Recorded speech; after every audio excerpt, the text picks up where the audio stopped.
How's it going, guys? I wanted to take a few minutes in this video to talk about something that has recently come about with Sig Sauer. Recently there has been a class action lawsuit filed, another class action lawsuit filed against Sig Sauer regarding their P320. I know that it is something that has been in the news for quite some time over the last few years. Back a few years ago, Sig Sauer had introduced a voluntary upgrade program in order to make changes to some of the pistols, but I don't think they've ever actually gone out and done a full-blown recall. The lawsuit, the most recent lawsuit, talks about how that there are even documented cases of the newer pistol post-recall, or I should say post-upgrade, that have experienced some of the same type of issues as the other pistols, as the ones that were prior to. I don't know if you guys are aware, I'm sure most of you are, that back several years ago, what actually happened was that there were different ones online that actually showed that the P320, when dropped a certain way, could actually fire. Of course, Sig did the voluntary recall where they made some internal changes to the gun as well as changing the trigger. They added a disconnector as well as some other things. There's lots of things out there detailing it.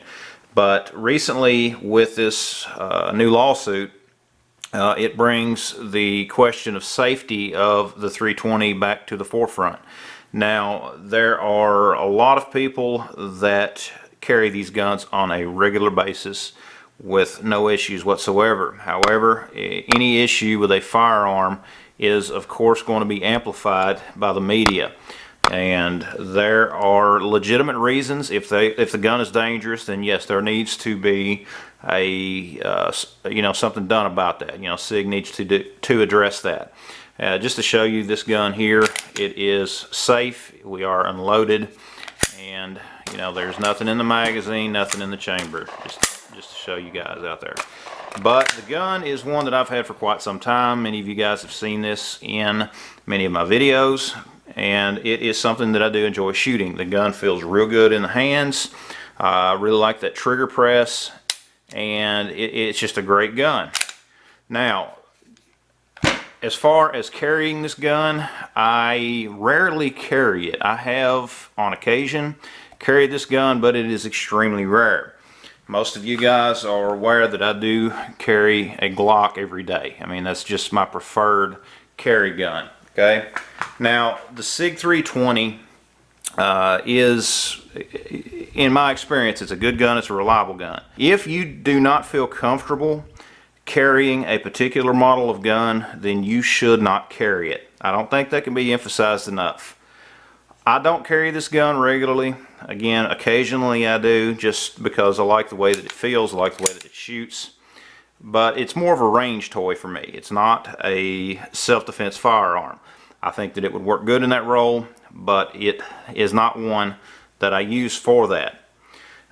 If it is found that the 320s are still dangerous, of course mine is one of the newer ones, but if it is still found that they are dangerous, then absolutely there's no way I would carry this gun.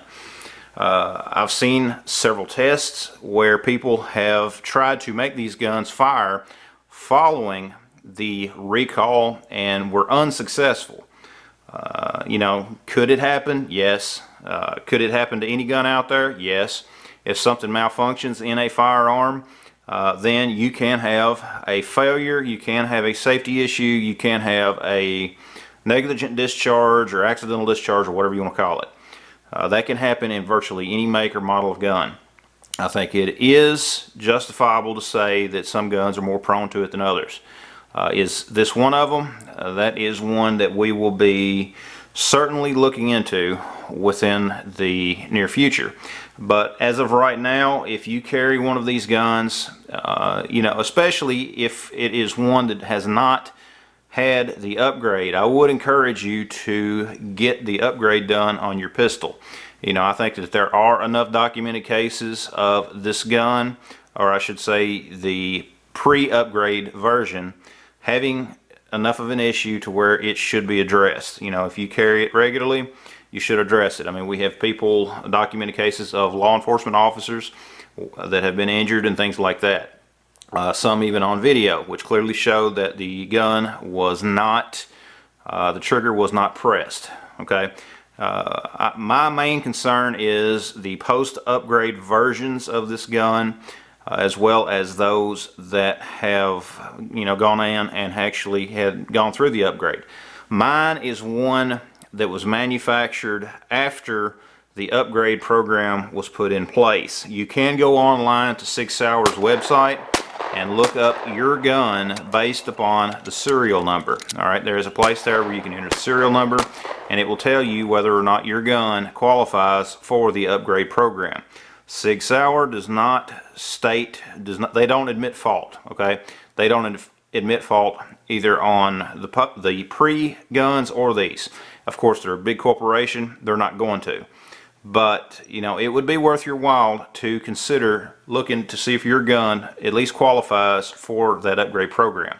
The newer ones, personally, I really don't think that there is a major problem with them. I could be wrong. There could be. If someone out there has had experience with or has known someone that has had an issue with the newer ones or one that has gone through the upgrade program, I would love to know down in the comments below. If it is a safety issue, don't carry it.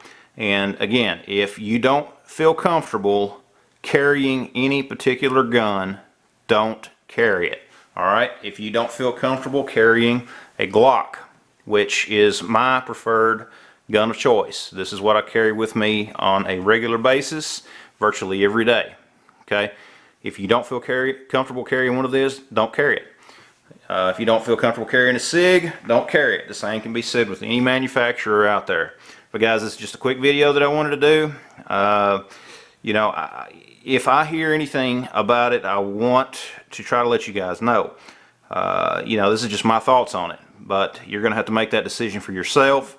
If you are someone who carries a Sig, especially the 320, let me know down in the comments below and share your thoughts about the issues that Sig has had with these guns. I'd really like to know what your thoughts are on those as well. But guys, just a quick video that I wanted to do. Thanks for watching. Check out the links down below. Visit my website at boomsticktactical.com. Thanks for watching, and we'll see you next time.